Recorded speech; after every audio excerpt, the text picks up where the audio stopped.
What's up guys, this is Dax McClellan, and in this video I want to kind of get in depth and explain the different type of skin types when you're tattooing, because I feel like you can't take the same approach with every type of skin type, and being aware of what you're getting yourself into first is going to help the tattoo process come out a little smoother. Okay, so we're gonna get into three things today.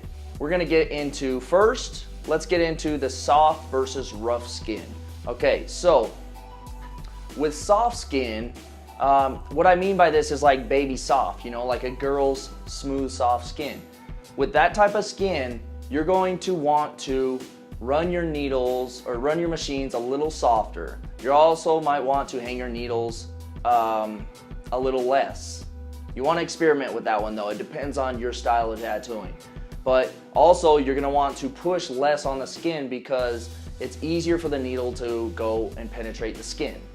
Okay, hope that makes sense. Now with rougher skin, and what I mean by this is like reptile style skin, really hard skin, you're gonna wanna run your machine a little bit harder.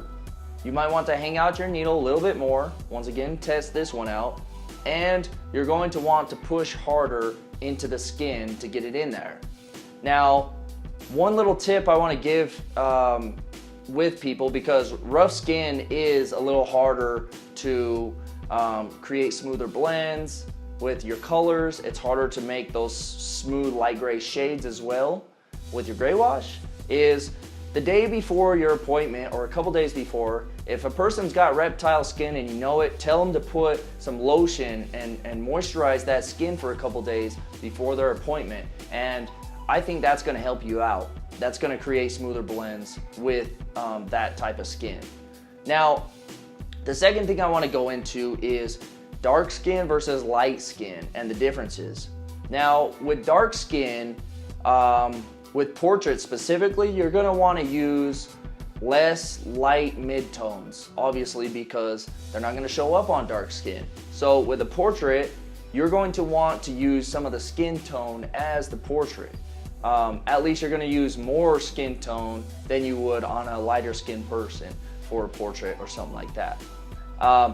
Whereas light skin, you're gonna use more light grays. You're gonna wanna take it more in depth and use less skin tone, if that makes sense.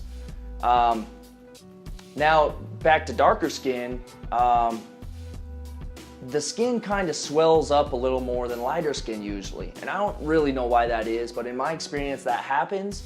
And a tip I can give you guys is just trust that it goes in, because sometimes I've overworked dark skin because I didn't think that my black went in or something like that. And I noticed the more I just kind of trusted that it went in, that usually it doesn't need a touch up and it just went in.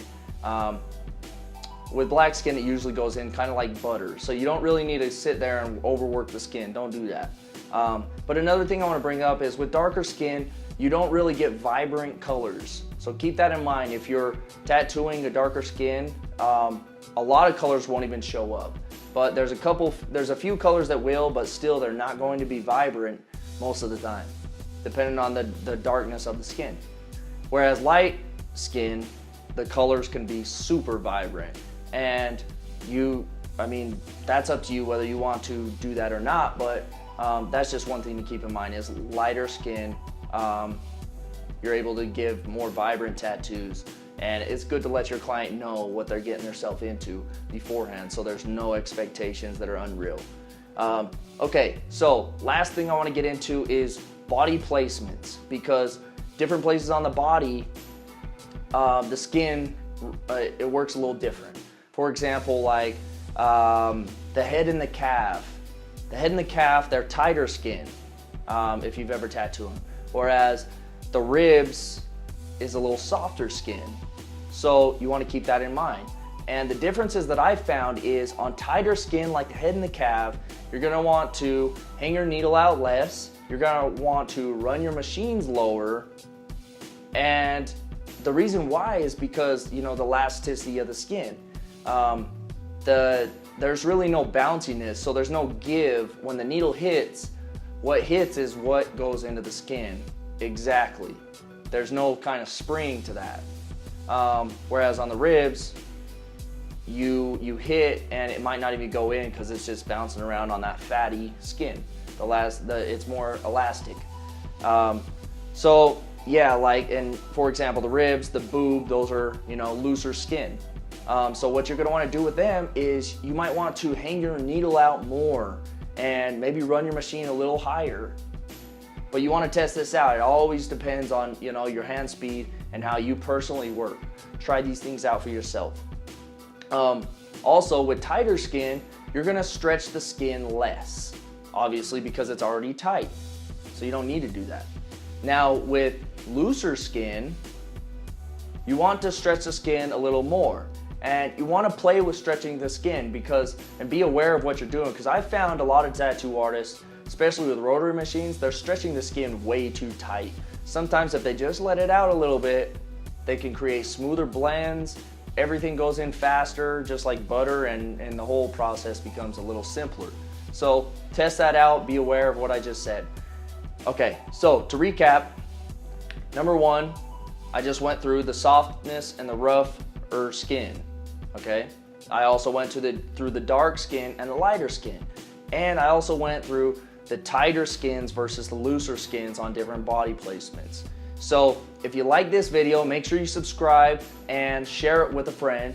And also, if you feel like there's something I should have added to the video on different skin types that you found in your experience, comment below and I'll be sure to check that out. And also, if you have more questions that maybe you don't know about, that you would like some more advice on, that weren't answered in this video, make sure you comment those too, all right?